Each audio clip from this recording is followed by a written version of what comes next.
For over 20 years, the Fire Store has equipped first responders with the best in firefighting gear. Discover seasonal savings on the gear you trust and visit thefirestore.com to shop everything but the truck.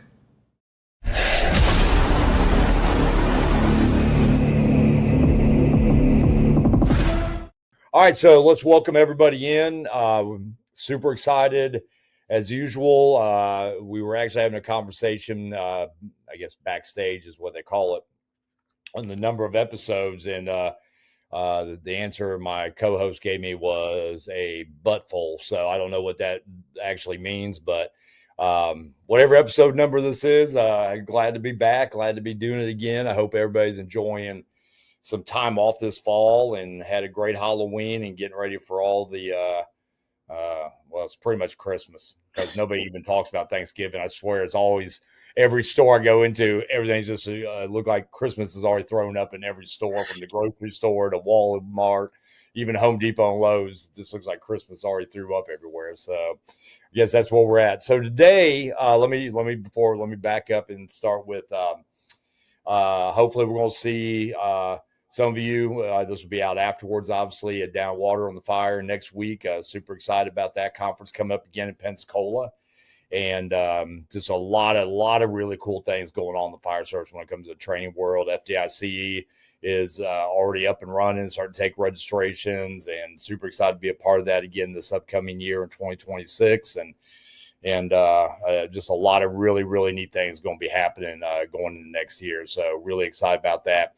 As always, I'm Todd Edwards, and 40 plus years now, 44 exactly. Good Lord. In the fire service, retired from Atlanta Fire Rescue, and get to do, obviously this video cast and a lot of really cool things throughout the American Fire Service. And actually got to travel to Canada again this past year. So that was another, just a huge learning experience to be involved with so many different fire departments and organizations across the country and even outside the country. So looking forward to another great end of the year. We got some really cool things coming up, and all the way into the next year. So I'll flip it over to my co-host and let him introduce himself. Anthony Rowett, 20 years in the fire service, the past 17 in Mobile, Alabama, where I'm a captain at, working downtown. Like Todd, get to travel around a lot, blessed with that, and having a big circle of people that's grown to bounce ideas off of and learn from.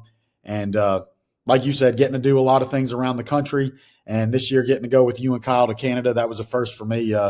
Crossing international lines to be a part of some training, which was definitely an experience and fun and cool. And got to learn a lot while we were there too about different ways things are done, and different environments than just me and you are used to in the cities we work in. And like you said, a lot going on at the end of the year. Get to be in Pensacola. Go back to Florida the following month in December with Mickey Farrell and Mike Champo down in the Tampa area, and then it kicks off again next year. And looking forward to our favorite weekend of the year, getting to do what we do in Fairhope every year. With bringing in another special guest to try to bring it up a notch every year like we've done. So always looking forward to that. And now that we're closing in on that part to where putting all the details of that together, that's always fun to watch that plan come together each year. So. Very good. Yeah, super excited about all that. We really had a lot of conversations this past, and I've really seen a real trend in this in the last 6 months. So many departments right now are very young, with some very young first-time company officers, and that's not saying just not big city in general, but all over the country, from your 2 and 4 and 6 station departments to your 30 and 40 station fire departments. But one of the challenges that keeps being brought both to mine and Anthony's attention is, obviously we always talk a lot about training, and we talk a lot about the conferences and all that. But the question keeps coming up is about in-service, or, that company level training. And we keep being approached about, how do you do it? What do you do? How do you keep it motivated? How do you keep it interesting? We thought that'd be a great little thing. And hopefully we can share a couple things that we've done, at our level, both as, captains and even as a chief officer, conducting company level training within my battalion. So I think we got some interesting thoughts I want to start with this though, and I'll ask Anthony to chime in on this. For me, the number one rule, if you guys are, as you're listening to this and thinking about your company level training, probably the biggest downfall with any training program, but especially at the company level, in my eyes and from my experiences, is the consistency factor. A young officer or even a senior officer will go to a conference and he comes back and he's fired up and he wants to show everybody all these things he maybe just picked up, and then they don't do anything for another couple shifts, and then they come back and they try to do some training, and then something disrupts that day, and then they wait a couple more shifts, they try to come back. Probably for me, the number one rule for any training program, that's department training to company level training, is the consistency factor. And I think it builds a lot of reputation within the organization. It builds a lot of reputation within the company when we are consistently training with our members versus once every other shift, or, well, because it's a little chilly out, we're not going to train today. Because it's too hot out, we're not going to train today. Because it's raining a little bit, we're not going to train today. And it's real easy to find a thousand excuses not to do some kind of formal, some kind of drill or training session in your firehouse. And it's a lot harder to maintain that consistency and doing something. That old, what's that old saying? Every day's a training day. But when you really ask that question honestly, and I've asked this question in a lot of classes, is it? And typically the answer is, well, not really. And it's a struggle. It's a struggle for young officers to how to try to build that consistency. So that's one of the main things we're going to focus on. It's kind of that same question to you, Anthony, as far as what do you think one of the number one challenges is to develop that, in-house, that company level training? Yeah, I'm with you. I think it's consistency because it builds, when you get the culture of training within your company to be consistent, it doesn't matter who in the company it is. Everyone's going to have a day where they're off. They're not feeling it. They don't feel good. They got stuff going on at home that's on their mind, whatever. And they come in and they just want to sit back. It's going to happen. It is what it is. It's human nature. But when you build that culture of the consistency in training, whether you're the officer or the junior guy, it doesn't matter. When everyone else comes in and says, hey, what are we going to do today? Especially as the officer, when the guys come in and say, hey, boss, what are we going to do today? You can't have that day where you just, oh, we're not going to do nothing today. I'm not feeling it. It holds you to that same standard you wanted for the company because you built the culture. And once you get that buy-in from them where they come in and they're looking for it, well, you're going to win because they're looking to get better every day. They're looking to do it. And you're all holding each other to the same standard. For me, a lot of that's come from not just consistency of doing the training, the consistency of the scheduling of it. And I know me and you have talked about this. My guys know how our day is going to go. Basically, you're mine till 2:00. It is what it is. I know some people it's a little earlier in the day. We're in the house with all the big chiefs that are watching us, but you're mine till 2.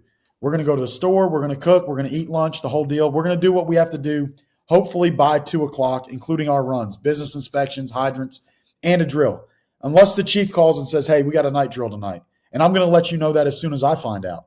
But when you know that's kind of your day, it's like, well, I know I just got to do all this stuff. We're going to get it all done. After 2, I can do my own thing. I can go work out, watch TV, whatever. We're going to have got everything done. It's easy for them to be into the consistency of the training when they kind of know how their day is going to go. Like, it's not going to last all day. If you're doing that, I mean, you've lost them anyway. It's too much. You want to get it done and have it be effective, but also not too long to where you lose them. You need it to be effective, and we can build on it some more, and that's going to build that culture of consistency with it too, where you're not wearing them down with it. They look forward to it because it's going to test them. To me, it's keep it hands-on as much as you can for a couple reasons. One, that is our job. Like, knowing it up here is great, but if you can't put it to your hands, that knowledge is ultimately useless to us. They got to be able to do the skill. But, I mean, of everyone I work with and know, if you say, hey, we're going to go sit down and talk about this, unless it's something on their mind, they're kind of like, ugh. Even if they don't feel like doing the hands-on, when you say we're going to go do this drill, they might have that attitude of like, ugh, all right. But once you get done and you make sure they finish on a good note, they have a positive attitude towards that drill. And that moves forward towards that consistency that he doesn't let me fail at the end. He's always making sure I finish on a good note, a pat on the back saying, hey, bro, you did a good job, and we're going to move forward. and that builds that consistency. But I think, like you said, creating that is the hard part of coming in and having that mentality every day. But when you build the culture of your company to expect it, they all hold each other accountable, not rank driven. The young guy comes in and asks the officer, hey, boss, what are we going to do today? He just held you to your own standard, whether you like it or not, you're feeling it that day or not, you're going to go do it. So to me, that it really comes to that.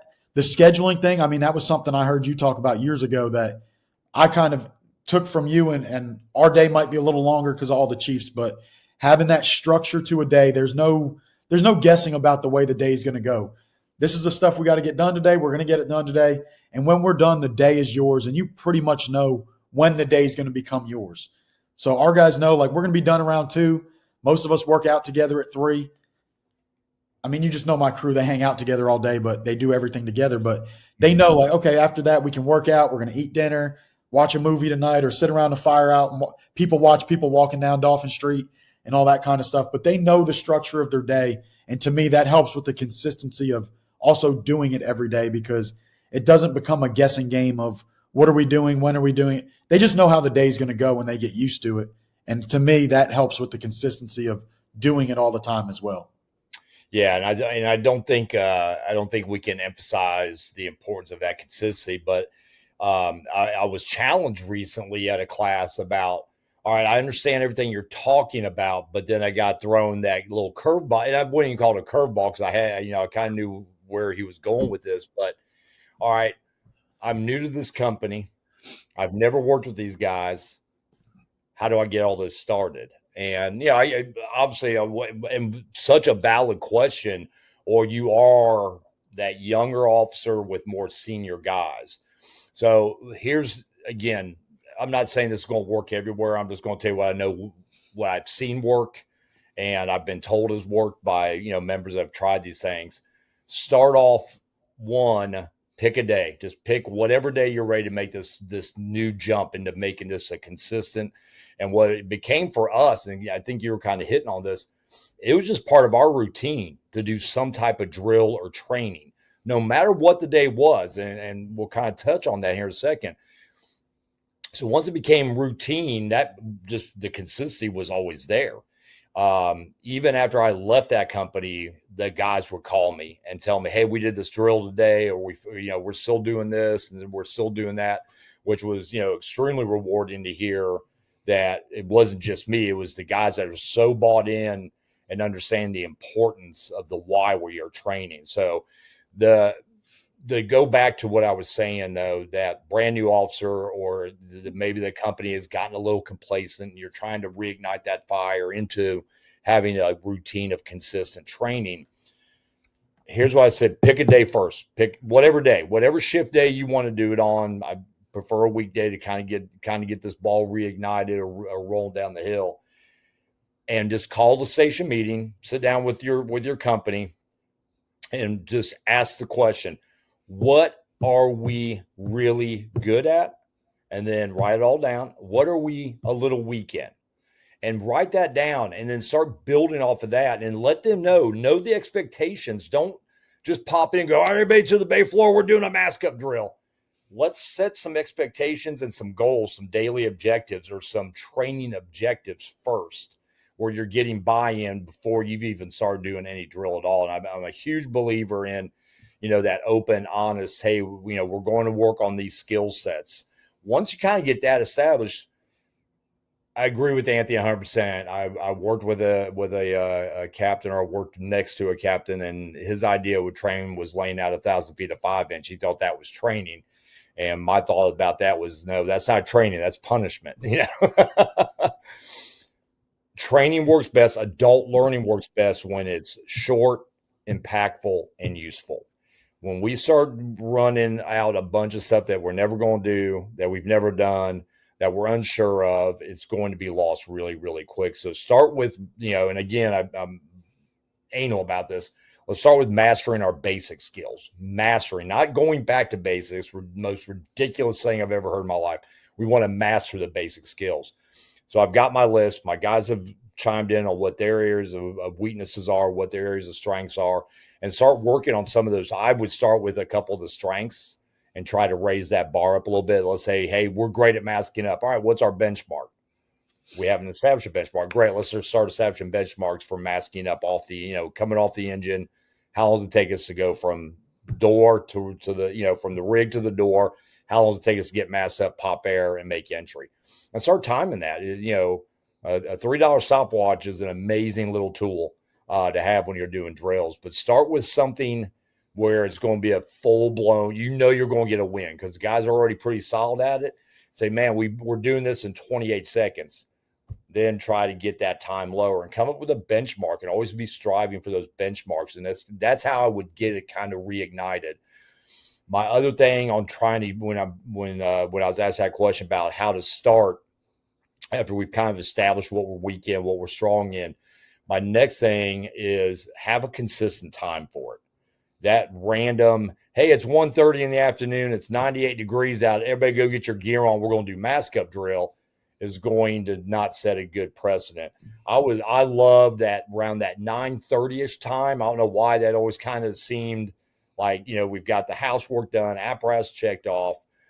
We know what the routine of the day is going to be, or if there's any special projects. And it always kind of gave us a little goal there. Hey, around 9:30, we're going to do our drill. And no matter what that drill was, and it doesn't always have to be, I didn't set a dead stop time. Sometimes I was saying we'd do 30 minutes and the guys were so bought into what we were doing and challenging each other that what I thought was going to be a 30-minute drill turned into an hour and a half. Not on my part, but the firefighters wanting to do more with what we started. So I would start with that. That's how I would reignite that program, to try to start rebuilding or actually establishing a training culture. Start in your house. It's real easy to say, well, the training center never does this and the chief doesn't do this and we've never had good training before. I don't need a training building to do about 95% of my job. In all reality, I can do almost all these drills, and we're going to give you a list of drills here in a little bit that you can do in your house on a regular, routine, consistent basis. How would you start it? If I came to you, I'm 22 years old. Don't laugh. I'm 22 years old. And I say, Captain, I'm brand new captain in my organization. I have a couple guys that they're kind of lazy. How do I get that established? How do I start a consistent training program, in-house training program outside of what I said? Yeah, and I can just give you my personal experience because I did promote young. I mean, I hired on so young that when I got promoted, I was younger than everybody on the crew. I had time on some of them, but I was younger. So that was a situation to have to figure out. But also the senior man, when I went to that company, when I got promoted, he was a senior man in the company I started in when I came out of the academy. We were on different shifts, but I knew him from there. So I knew his reputation, but he was older than me and he had time on me, like a decent amount. So my biggest thing was to go in there and, not come across any way disrespectful to the senior guys, to do it the right way. And I would say the biggest thing that helped me was your past is going to follow you. If you were the person as a firefighter that's complaining about training all the time, no one's going to respect when you walk in and now you're that guy that wants to push forward. So that was a benefit for me, is when they saw the transfer list and they were getting Captain Rowett, it was like, oh, we know what we're getting. He put in a transfer to work for Ray Hildreth, who trained more than anyone in the city. He came from companies that train a lot. He's into training. It wasn't a shock to the system of, oh, this guy changed now that he's got a gold badge. It was, we know what we're getting. How's it going to go? And my big thing was to go in there and to talk to him of a respectful way of, hey, this is how I want to do things.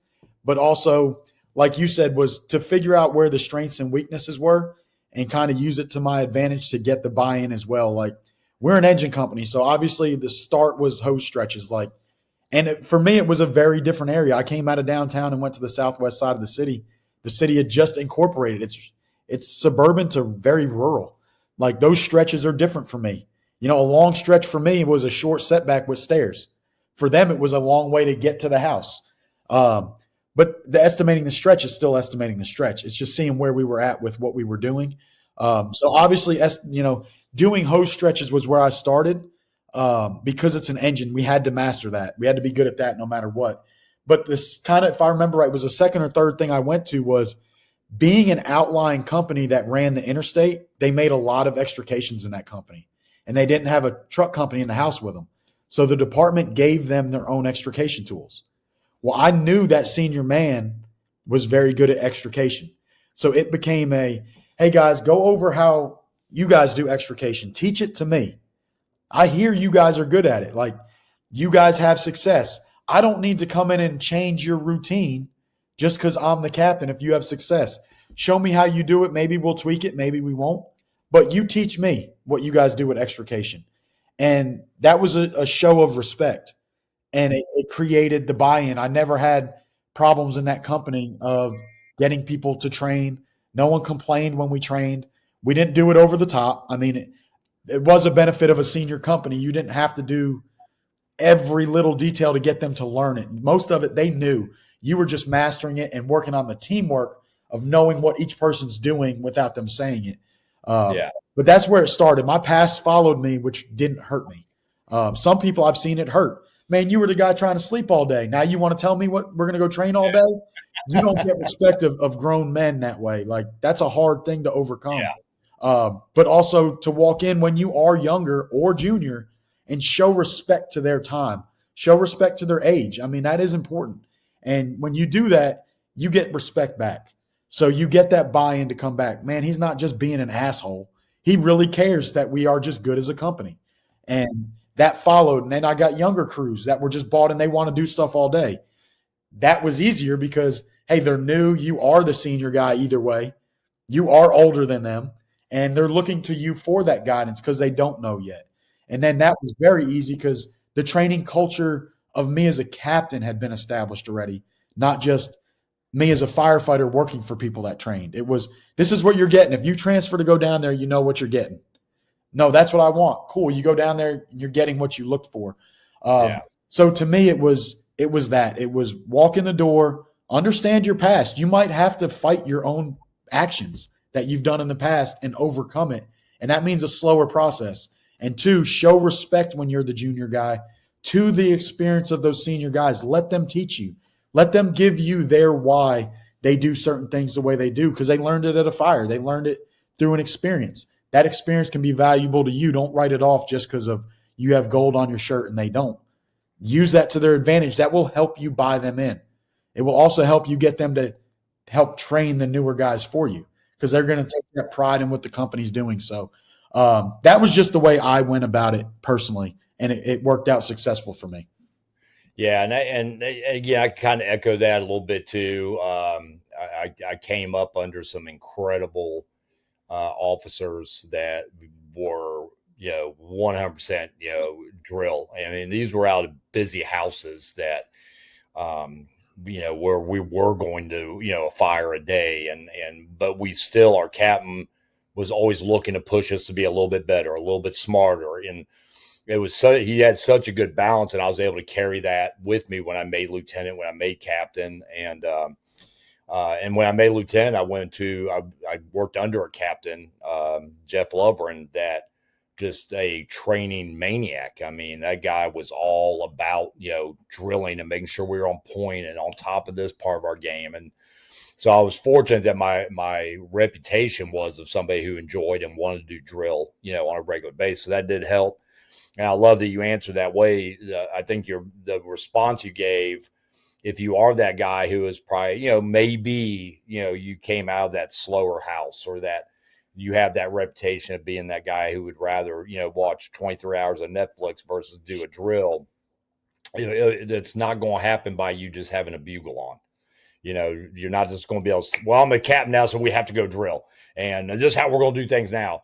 That is going to immediately get you pushback and not buy-in, like Anthony's been talking about. So, yeah, it's going to be a slower process. And I think, showing the respect to the guys, it's amazing what that simple word why, and ask, legitimate questions. Hey, why do we have the hose packed this way? Or why are we slow getting out of the house?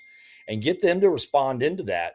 And then you build off of what they're doing and what they can improve on and all those other things. So I think we sometimes in the fire service, we tend to try to muddy the waters even when they are muddy. We want to make them muddier. We want, oh, no, make this harder than it has to be. It's really not that hard. The majority of the fire service and the majority of our people want to do a great job. And most guys, again, short, impactful, useful, repeatable training drills are going to get that buy-in. Laying out 1,000 feet of 5 inches probably going to maybe get you, fragged in the middle of the night in your bunk. But when it's an impactful drill that they can use a skill set and they end up using that skill set their next fire, that's it, man, you get even more buy-in. Again, like I said, with the stopwatches, clocking times, and the guys go, holy crap, a month ago, it was taking us, a minute and 5 seconds to stretch 200 feet of hose. And we got that down to, 40 seconds. And now, goddamn, we just did today in 22 seconds. No matter how much we try to act like we don't all have egos and how much we don't want to, that doesn't matter to me. It matters, because at the end of the day, our human nature is still going to override all that other crap. So by showing them that, documenting those times, I loved writing those times down and watching people get better too. So there's a reward, for everybody, including the people we serve, when we are getting better at that. Something else I kind of, as you were talking, and I was, I always jot down notes because it gets my mind going here, is the opportunity to drill. So the next lamest excuse after, I don't know what to start, and I get that. That's not even lame. That's actually a legitimate excuse of not knowing where to get started at. But one of the most popular excuses is we're too busy. We don't have time. We may have 8 calls a day. Well, that's not an excuse not to get some drill in. The opportunities to train are all over the place, and we don't always see the opportunities, or we don't take advantage of those opportunities. So as you're trying to rebuild, or you're trying to reestablish, or you're just looking for some new ideas, some opportunities to drill, even on the busiest of days, we still, in an informal fashion, did training. And when I say informal fashion, we would do it on the scene of other types of calls. Not everything we respond to is going to be the big 2-story single family dwelling with heavy fire out 4 windows on the 2nd floor. But there's a lot of opportunities to drill every day, and how you approach those opportunities. And again, this is what's going to get you even more buy-in. It's 98 degrees. We're not going to go throw all our gear on and go run around the firehouse outside, obviously. But I know we're going to run medical. I know we're going to run some medical. We're going to run some alarm bells.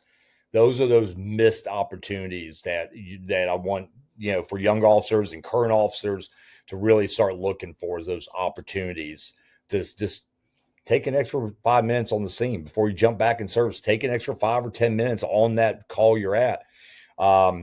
One, for us, I'm a huge believer in getting my youngest firefighters on the same page as I'm at, or I want them to start seeing things the way I'm seeing them and my senior guys are seeing them. So a lot of times, one of my favorite drills was just especially after medical calls, as we were getting ready to start packing equipment, was to stop right there in front of the house. We're already there. We're already parked, and simply start asking some real simple questions like, hey, give me your size up. What would you say about this if I said that, there's smoke on the Charlie side? How would you describe this over the radio? And that's a drill. That is a training drill. That's an informal drill. We're not around the firehouse. And it really starts establishing consistency even when you're not in the firehouse. Because what I'm really doing is I'm making those firefighters thinking about the job on a regular basis. I know it's, 2:00 in the afternoon. It is a, 28-year-old with chest pain, and the ambulance is there, and we're just, getting them out of there so we can go back to service. But what a great opportunity at that medical call just to ask, hey, give me your size up, then go to your next member. How would you size up? Ask your driver, where should we park at? And again, we're doing a full drill in 10 minutes in front of a house. So those opportunities on the routine, or the calls we run the most, medical and alarm bells and service calls, It's great opportunities. It is great opportunities. Another good one that I've used is in the middle of the grocery store, and you're out doing because we're going to go to the grocery store pretty much every shift. We're going to go to the grocery store, and I would just tap one of the guys and tell them to give me a Mayday right there in the grocery store. So they'd simulate keying up their mic, and they would give out a Mayday report and have to give location, everything. Again, all I'm building is repetition. All I'm building is that mindset to be observant around them. And it was amazing to watch how the first time you asked, they were like, bread aisle? Well, that's okay if I know that store. Give me something a little bit deeper. And it really got really, really good. Guys were able to start giving that they were in the center of the store. They were on the Charlie side. They were in certain aisles. Hell, one guy would say, I'm 25 feet down in aisle 7. They just, more messing with me. But it built such a consistency factor and became almost challenging to see where it was. And what was fun in the long run with this was every now and then, the rookie would tap me and go, hey, Captain, give me a Mayday. And it kept me on point. I was actually walking the store going, hey, if they get me, I'm going to be able to say this today on point.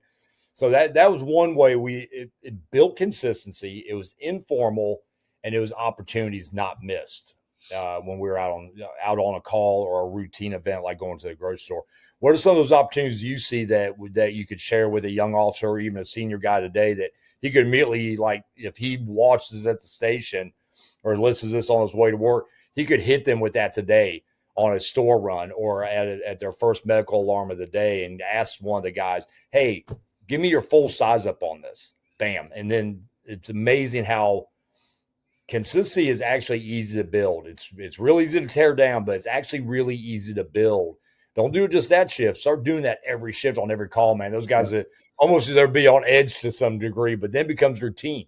Yeah. And they'll start asking you those questions, which is, again, it's training for you at the same time. Yep. So what are other opportunities you can think of off the top of your head, Cap? Yeah, and before I get into the opportunities, I want to highlight something you said a little earlier too, to make sure it's driven home. It didn't just get kind of lost in communication. Was that training shouldn't be punishment? No. I watched my department battle that for years because a chief used training as discipline, and it gave department-wide a bad taste. You're getting called to the training center, man, what'd we do? And it lasted past the generation he did it to. That attitude got passed down. Yeah. Because new guys came in, they heard the older guys talking about it. Man, why do we got to go down there? What do we do now? Oh, it became part of the culture. It did. It became part of the culture. It became a battle our training academy had to fix. And I came out of a company where people felt like training was discipline because, yes, there was one drill we would do if we screwed up. And they're like, oh, they're going to do the 2.5 drill. What'd they do? And he would make us drag a charge 2.5 to the 4th floor and all that. But we understood the only time that drill got done, it was because we screwed up. It was called teamwork. We were not working together. So that was a drill he knew none of us could accomplish on our own. So it really wasn't discipline. It was correcting an issue. And it was that we weren't working together as a team, and we could not achieve that without it. So he knew by the time we finished it, teamwork was fixed. So while some people had an attitude of like, oh, they're using that 2.5 drill as discipline, it really wasn't. Like, we were let down when we had to do it, that we let him down because teamwork was easy. We were just letting our egos get in the way of who wanted to do what. So when it was truly used as discipline, it really created a bad culture for years. When it was used as a tool, like we knew when he used that drill, yes, we screwed up. He wasn't doing it to punish us. We knew exactly why we were doing that drill and what we needed to get better at. It was never used as punishment. People might have seen it that way, but the ones in the company didn't see it that way. The ones in the company knew the root cause and fixed it and never had a bad taste towards it or disliked training because of it. It was, no, we got a problem. We've got to fix it, and this drill will fix it. We've got to learn to work together because some reason we stopped. And I think that's very important to understand. Do not use training as discipline. It should never be punishment or discipline. But opportunities, I'm with you. They're everywhere. One of my biggest ones is, I know like the EMT book says the ambulance should park and the fire truck should park behind it and safety and all that. We don't do that. Our fire truck is positioned as if the building was on fire. Yeah, I building love muscle memory for that driver of not parking right in front of the front door. Yeah, we're going to give the front to the ladder. Well, on this medical run, we're going to give it to the ambulance. Yeah. We're the rainiest city in the country. Let's have a shorter walk with the stretcher for the person, little things like that. For me, it's when we come out of houses, hey, how long's the stretch? That's the thing we can't screw up as an engine. Yeah. And it's easy. It's that quick. And if you screw it up, we can stretch. They're gone. They're not even there anymore. Not a big deal. If you get it right, good. Let's talk about something else. Or what would a size up sound like? To me, and I really do, I try to play it towards your role. Everyone kind of gets hit with the estimating the stretches and all that. But once you take the promotion exam, my mindset, and I got this from who I came under, was I have to have you ready for your promotion. Our drivers act captain. I need to start putting you in positions to not screw up. So you need to tell me what size ups sound like, because you got to give it on the radio and not sound like a jackass. You can't be screaming. You can't talk so fast no one gets it. You can't be the guy that just shows up and says fire. You got to do pretty good on this. And that's going to build your reputation quick as an acting officer and getting buy-in. So it factors into stuff like that too. But we built a culture where we enjoy building inspections. And I know a lot of people don't. For me, it became just a training tool because I had you in a different mindset. The younger guy, when I say, hey, we're going to go do a drill, they're amped up. I don't want to screw up. When we stop at the candy store, we get some food, we're walking around, and it's just, hey, man, how long's the stretch here? Or if the fire was on the second floor in the rear, what are we going to do? If you're detailed to the truck, where are you cutting the hole? All these kinds of things. And when they screw up, I don't answer it. The senior guys step in and say, hey, we had this fire, It's a totally different environment I have you in. And it became a good training tool for me to just get them thinking. And then they bought into it. They like those drills. And we just call it burning it down in conversation. They're going to sit there and, hey, Cap, can I come up with the next one? Yeah, you got it. And we could just walk a block and talk about buildings. But also it became like apartments became our big thing. Like the safety, the life safety issue here is bigger. There's a lot of people. We can't screw this up. And it's what we don't do as often. Center hall apartments, not as often as everything else. You're going to make house fires and garden apartments more in most cities than that. So it became, we've got to be so well versed in these buildings, knowing the buildings, that at least where we're going and how much hose we knew, we got that. If you know where you're going, how much hose you need as an engine, you should win because you're going to get there. And that became a true priority for us. So like when I was a fireman, I still do it to them. We have certain buildings we go to every day, multiple times, and those buildings haven't changed. And our captain wouldn't let us out of the elevator. He'd put his arms out. Which way is the apartment? And we'd have to tell him. And we had little ways to remember the different buildings. And I still do that today.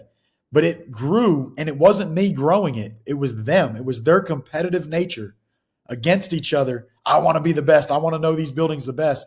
That we have an apartment book. It's just a binder with hand-drawn drawings of all the apartments and all this that we run, all this information listed on them. And we have them all the way back from the 60s. And if the building hasn't changed since the 60s, we use the buildings, the drawings of those guys. If it's changed or it's new, we draw it, and we match the way they drew it. So it all looks uniform, and it honors what they were doing. But they'll come in after dinner and say, hey, Cap, can you get me the apartment book out of your desk? I'll bring it out. They'll pick a building. You'll see them draw it on the board and write out questions. And they'll all get a blank piece of paper out of the printer and answer the questions and see who got the highest grade. Yeah, I like that. Is if you can tell me, looking at any building in our run area, if you can say, like one of the buildings we go to all the time, it's a couple blocks from the firehouse, 3 stories, 62 and up community. Like we know we have problems if we go there. They can tell me, hey, the east wing's the short wing. It's apartments 1 through 6, 3 lengths of hose from the floor below. We got every apartment. The west wing's the long wing. It's 7 through 16, 5 lengths from the floor below gets us every apartment. The only thing we got to figure out is the vertical aspect of the stretch now. Everything is right. They know where they're going, and they know how much hose, and they will have it. As an engine, if you can answer those 2 questions, you should win. And they had that fire. Me and Pettis were out of town. We were both teaching a class together. So they had a detailed officer, detailed driver acting up as a captain, and they had that fire. And they were able to say, hey, it's over there. We need this much hose. You just set him up. What did the company just do for him? It made him look good in an area he knows nothing about. You made him look like a rock star with 2 questions. And then let us, I mean, you know how Rico is. We We beat engine 2 into, it came in as an apartment fire, ended up being like pot on the stove, but into one of their apartment complexes. But the buildings aren't numbered. You can't see the labels. So we sat there trying to figure out which building it is because we beat them to the address, but now we don't know the layout of these garden apartments around this. Yeah. And they were able to whip into other entrance and go right to it. So even though he beat them, they were able to get on scene first. Oh, it ate him up. I need that apartment book. And he went, because we have those apartments because we're on the edge. We run them a lot. And he's in there memorizing how these buildings are laid out in these garden apartments that aren't even in our run area because we'll probably get there first. Mm-hmm. And he'll walk, for a month, he walked in every day, draw out South Bay apartments for me. And I'd draw all the boxes on where each building is, and he'd come in and label them and make sure he got them right every day. That wasn't me pushing it. That was them using their own competitive nature to take something we've done in the company for years and just take it another step further. Now it's a tool for me because I'm the boss. I can't let them know these buildings better than I do. So I got to study these buildings more than they do so that they're not showing me up every time. Once in a while, we walked in a building one day for a fire alarm, and it's two high rises that join through an atrium. Well, in my mind, I had the fire pump room in the wrong spot. Pettis was like, "No, it's over here," and he held it over me for a month. But that's exactly what I want. I can't know everything. When the company takes that much pride to know their buildings that well, you have a safety net. They can't just rely on one person. They've got to be that good every day, regardless of who's there. That's the point of the company training. The company's the same regardless of who's there. It's got to roll every day, same standard. If they all hold themselves to that, and like I said, I didn't push it. That was something they came up with. And it became something for me to do daily, to look at that. I was always big on streets. I'm going to look at a part of the map every day, hydrants. That was a big thing my captain had as a firefighter. We'd be driving down the road. Hey, how many hydrants at Virginia and Marine? And I watched one guy say 1. He said, no. 2, no. 3. And I was going, man, stop. Like I'm holding up a 0 in the back seat. Like he said 4. And I was going, and it was kind of like I was in the company longer. You knew if he was asking, the answer is probably no. He wants you to know where they're not because we have them everywhere. Yeah. But so that was always in my mind. And then buildings were a big part. They kind of flipped it. Like, hey, man, we've got the streets. You've driven the streets in our heads so much that we know where we're going. You give us a street and a cross street, we got it. We're getting there. Now we need to know these buildings just as well. And then it played out when I was off and they knew the buildings that well. That's a win. I think that the examples you gave and starting, back to, just asking the simple stuff, size up. I do a lot of it in my classes because I'm anal about you should know your district. And I think you just hit a lot of that right there, that we don't show up and we're shocked that it's a 3-story, 65 and older apartment building. We should not be surprised, especially we probably had driven by that apartment 400 times in the last 6 months, or we've been to that same building 50 times in the last 1 month on medical calls. And then we're all shocked when we have a fire there and we don't know what the hell we're doing. So those are they're formal and informal trainings. Hey, we're already here. Let's laser this hallway. Let's see how long it is from this stairwell to that stairwell. Where is this? Where would we do a coupling drop out? Where would we stretch? Is there a well hole? Do we have to do a wrap? All these things are things when we talk about consistency at the company level training are ridiculously simple. And I hope that, people are going to download this and listen to it will kind of catch on to what we're really saying here. We don't need a library of books. We don't need a formal, $4.8 billion training center to actually train. We can do so much on our alarms, inside our firehouses, with all the technology. And, even with technology today, we can do a lot of that. Sims you share, take a picture of that same apartment building. Now I actually have smoke come out. So when it's one of those 20-degree below zero days and nobody wants to go outside, hey, here's a great opportunity. Let's burn this down right here in the firehouse and do that. David Rhodes had a whole thing inside the bay. They had a big screen and they put a sheet up on the wall and they were running full command sims in their firehouse. And it's just one of those things that station did, and it caught on in their battalion, and they used it. there are so many easy ways to do that company level training.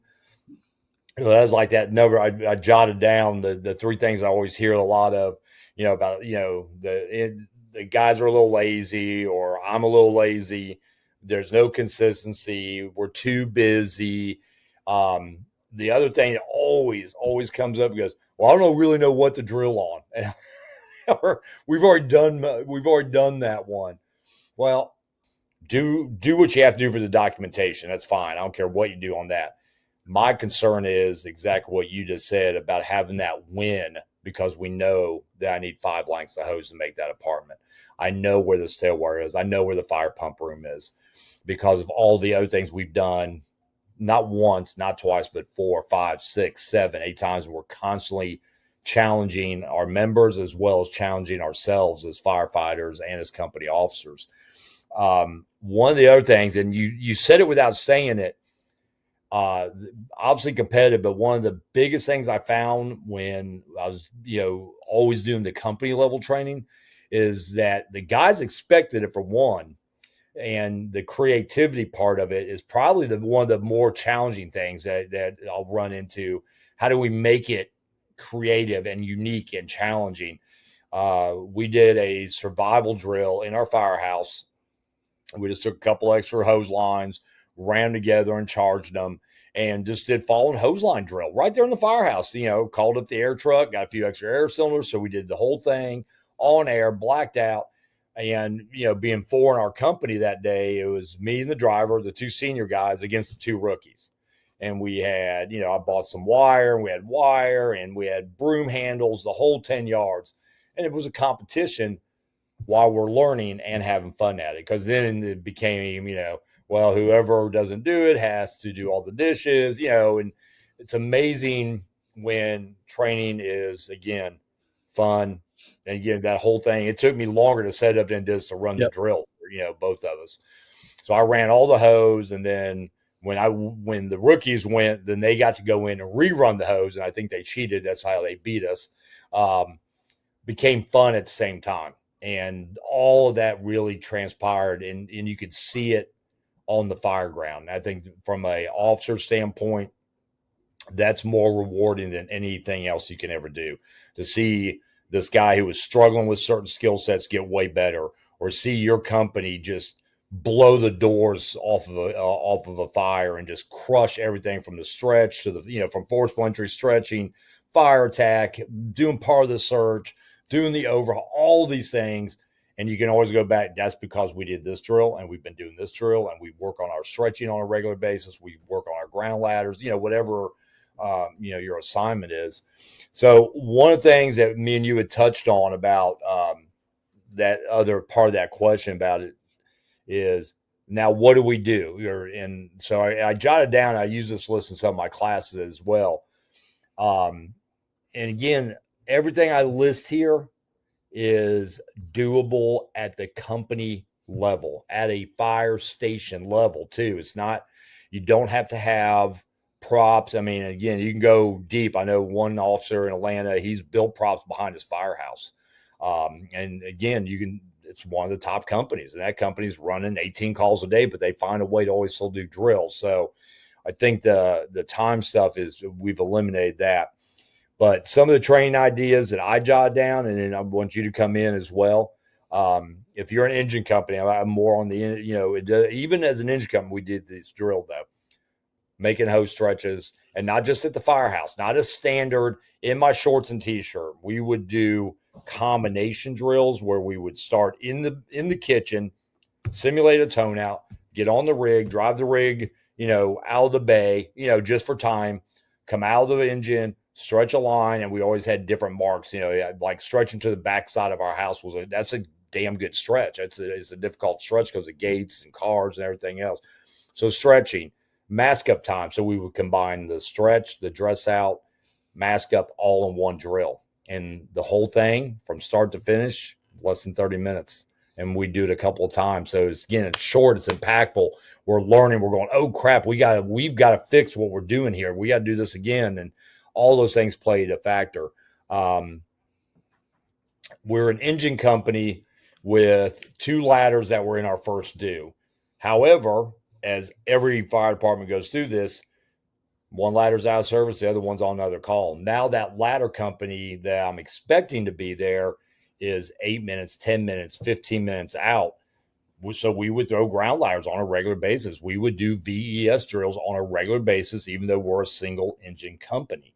And we worked on our throws. We worked on our carries. We worked on positioning, who's going to do what if we have a known entrapment when we arrive on scene on the second floor. All those things was just part of the routine on training. We would stop in front of a 2-story house, say, okay, how would we get that ladder to the Charlie side? Because it had, privacy fences all around it, or, whatever the scenario may be. All those things build in on things. So ladders, I think we've touched on, just your district alone offers hundreds of opportunities for training. Atlanta Fire Rescue does hydrant inspections. That's twice a year.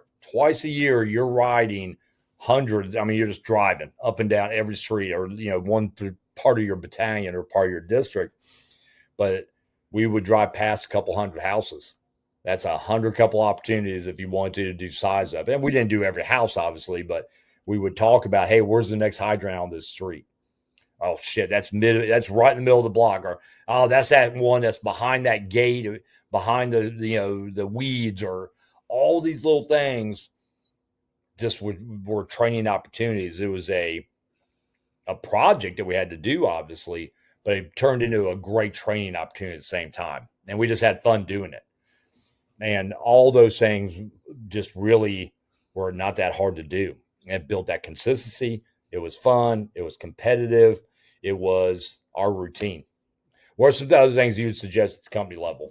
Yeah, so for me, it's hose stretches and district familiarization are my go-to. That's going to happen nonstop because we are an engine and we can't screw those two up.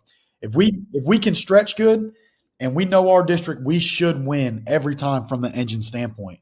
But I like to stretch to buildings in our run area. Mm-hmm. I like to get with building managers and stretch in their buildings. And a big thing for me is as the companies have got younger, because when I was a firefighter, I mean, we had a lot of senior guys everywhere, and that was a benefit to me. I was always around all these senior guys that made it real because they could tell me why. They could back it up with the fire they made. That was why. It wasn't just go do this. I understood why we were doing it. But if you haven't made that fire before, I'm going to lower their stress level a lot when they've already stretched in that building. Yeah. Oh, they know they've personally done it before. I need this much hose. I'm going here, and I've got it. That does bring the stress level down. And the more we bring that stress level down, the less likely we are to make mistakes. So those are my two go-to, but I like to stretch in different run areas. And then my other thing is, like I said, when people are going to get promoted, you got to prep them. So like Rico took the driver's test. He'll probably get promoted when our drivers act up. So when we did our hose stretch drill the other day, we keep my hose bed prop at the station so we can roll it around. We could train right at the station and move that thing all over. The station's massive. We can make long stretches, short stretches, whatever. Roll it over, say, hey, here's the people you got. They're in your company today. You're acting. This is where you got to go. Get there. And sometimes I would tell them, just when he says stretch. Start doing your thing. And other times I would tell them, hey, you're that scared rookie. You've never done it before and you don't know what the hell to do. You don't do a thing without being told. And make him get people to do what he needs. He's going to have that skill. I've got to work that in and prepare him. When he leaves my company, if he's not prepared, that's my fault, not his. So I try to work that in too. And then there's little things, like you said, ground ladders. For us, ground ladders get inspected monthly. They get pulled out and washed weekly. Every weekend they should be getting pulled out and washed. Well, instead of pulling them out, throwing them out, washing them, rinsing them off and throwing them back in, even so much as just when you rinse them off, pick them up and throw them to the building to dry. Yeah. Hey, they're doing something they've got to do anyway, but they did just work on a skill set. Yeah. Another big one for me is forcible entry. We're like you, don't have as many trucks, but I got a truck in the firehouse with me. All it takes is them to be delayed, not even out of service, just delayed. Most fires we go to, we get out quicker and we are faster down the road than that big tower ladder. If I can force the door before they get up there and start, if I can force the door while my guys are stretching, that truck's already getting in front of me. And that's our goal. Yeah. It's better. It's quicker for the citizen. It's better. So we got to be good at forcing doors. Yeah. We talk about ticks a lot because they're new to engines for us. The little things that aren't in the books that senior guys gave us. That, hey, man, if you share your view when you're acting, turn your wrist over and give them vertical, not horizontal, so that they see floor to ceiling. You know what I mean? The little things like that. And sometimes that's just talking. Sometimes it was go to the burn building while we're there for something else. Just walk up to our second floor where it's got a VES prop, so you got a hallway, and go, look at the horizontal view. Man, I don't see the ceiling or the floor. Turn it this way. That took 3 minutes and we walk out, but they won't forget that. Those little things, but doing the skills you've got to do. And just talking to people about expectations sometimes goes a long way.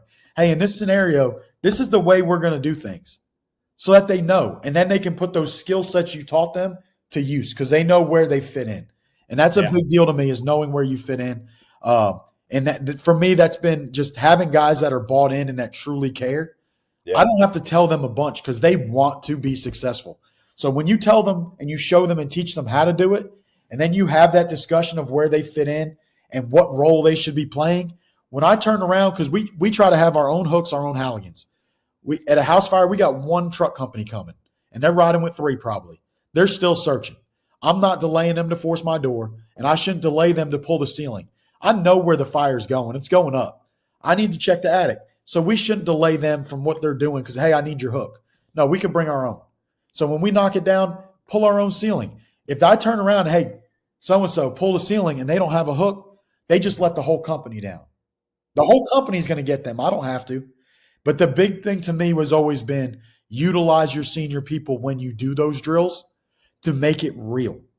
You can't always make the drill itself real because you can't add the stress of reality all the time. You can't always be in a burn building and all this. But once they do the drill, to have that 20-year, 30-year guy say, and start telling those kitchen table stories of fires they had and where that came from. Hey, we're doing it that way because of this. Here's all the successes we've had doing it, or because we used to do it this way and we stopped because this happened. That shit just became very real, even though you couldn't apply that realistic stress. And what did you do for that senior guy? You validated him. You gave him his moment to pass his stuff on and to show those junior guys why seniority matters, why they're respecting his experience, why when they're worried or they don't know what to do, they can look to him. That's a big deal when you get in that environment. And that's part of training to me, is getting them to understand where they fit in. Hey, when I don't know, turn to the senior man. He's got me too. It's not just the boss, because he's shown me all that experience. And you can work that into drills to where they understand that part too. So I try to do that as much as I can too, is use those senior guys to influence the drill by talking about those kitchen table fire stories where it applies to that drill, and it just made that drill very real. Yeah, I agree. I think those are all really, really good points. I'm just going to close with this, kind of a down and dirty recap. If you're already doing it, great, but maintain the consistency. If you're trying to build consistency, you've got to start some way. I'm a huge believer in getting that buy-in. Ask their feedback. Ask why. Keep it personal. This is why we're drilling. We're drilling for ourselves. We're drilling for the people we serve. We're drilling for each other. When we get that, when we start off slow, that buy-in builds so rapidly, it'll become part of the daily routine, and you won't even know it happened. It'll be that easy. And it'll be challenging, and challenge yourselves to be creative with your drills, challenge your firefighters to challenge you at times too, as the company officer. I think all those things that we've kind of spoken on, the drills are pretty much endless. Being short of doing live fires, not a whole lot we can't do within our districts or within our firehouses. Think about what you haven't done for a long time. If you're looking for something new, something that maybe you don't do on a regular, like we don't we don't go to deck gun operations and ground monitor operations all the time. Go out and do a drill with that. How long does it take me to stretch 300 feet a deuce and a half to my monitor? Have we timed that? Are we set up for that? Do we need to look at different load? It's amazing how fast those things will spin to do a lot of really good quality team building, competitive, fun training sessions. And it'll become so second nature that you're not sitting around going, God, what we're going to do today.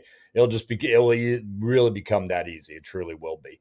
Last couple words from you, Anthony, and we'll kind of tell everybody anything else upcoming, and we'll go from there. Yeah, for me, it comes down to 2 words. I think we've both hit on it all day: is realistic and consistent. And that's going to build the culture of guys buying into it and actually looking forward to it. Because when it's realistic, it makes it fun. You feel like you've gained something from it. And when it's consistent, it's not a shock to the system. Like, oh, we got to train today. It's part of your day. You do it long enough, it just becomes what they're used to, and they actually become expecting of it. And then they'll hold you to the own standards that you created. So be realistic with the training and be consistent with it, and everything else kind of falls in place. And then it shows up on the fire ground, and the company looks good. Awesome. We've already mentioned the Pensacola conference, Water on Fire, next week. Hopefully, if you we'll see some people down there. I hope this upcoming week. There's already numerous events that have opened up registrations. March Mayhem in Boise, Idaho has already opened up. The Lift Conference in Louisiana has already opened up their registrations. I believe a couple other ones, Pensacola, have opened up. Have we opened up Fairhope yet? No, it'll be in December. December every year is when we open it. Okay, so coming December, I'll give you fair warning that that class sells out pretty quick. So if it's some of you that's been maybe on your list to come down to, it's always just a great weekend, a lot of fires, a lot of challenges, a lot of brotherhood and networking, just a really great, nice weekend of both learning and fellowship that if you want to get involved or if you want to try to sign up, be on the lookout that, when to sign up, because they'll be sold out before you know it. I know March Mayhem is almost sold out in a lot of areas. Lift's starting to sell out in certain classes already. Great Lakes Hot up in Michigan is already sold out some classes. So it's never, I know it seems like a long way away when you start talking about March and June and April. If you're still considering FDIC and you're thinking about doing a hands-on, would highly recommend you register like today, because the hands-on classes at FDIC sell out really, really quick. So definitely recommend, if you're going to do that, don't mess around and wait. Oh, I'll do it in January. You probably won't be able to get the class you want. So highly recommend you start looking and planning your FDIC trip for this year. Start now. Don't wait. Other than that, Anthony, anything else you want to bring up before we close this thing? No, I think that's all of it. All right. We appreciate everybody downloading and listening, and we'll see you out there real soon. Thank you.